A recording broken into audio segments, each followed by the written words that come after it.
Hello friends, இன்றைக்கி நம்ம என்ன பார்க்க போகிறோம்னா கறி குழம்பு டேஸ்ட்டையே மிஞ்சிற அளவுக்கு ஒரு முள்ளங்கி குழம்பு தான் எப்படி செய்கிறதுன்னு பார்க்க போகிறோம். வாங்க பார்க்கலாம்.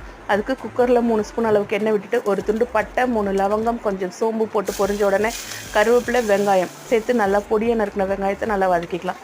ஒரு தக்காளி, பெரிய தக்காளி சேர்த்து நல்லா வதக்கிக்கலாம். இப்போது தக்காளி வதங்கிறதுக்காக தேவையான அளவு உப்பு சேர்த்து நல்லா வதக்கிட்டு முள்ளங்கி சேர்த்து நல்லா வதக்கிக்கலாம். நல்லா வதங்கின உடனே கொஞ்சமாக தண்ணி சேர்த்து மஞ்சத்தூள் 2 ஸ்பூன் அளவுக்கு மிளகாய்த்தூள் சேர்த்துருக்கேன்.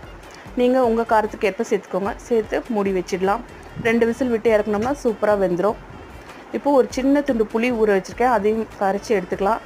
கசகசா ஊற வச்சாச்சு. அது கூடவே 4 பல் பூண்டு, தேங்காய், சோம்பு எல்லாம் சேர்த்து அரைச்சி எடுத்துக்கலாம். இப்போ புளியை ஊற்றி ஒரு கொதி வந்த உடனே தேங்காவை சேர்த்து நல்லா பச்சை வாசனை போகிற அளவுக்கு கொதிக்க விட்டு கொத்தமல்லி தூவி இறக்கணும்னா சூப்பரான முள்ளங்கி குழம்பு ரெடி ஆகிடுச்சு. நீங்களும் இதை உங்கள் வீட்டில் ட்ரை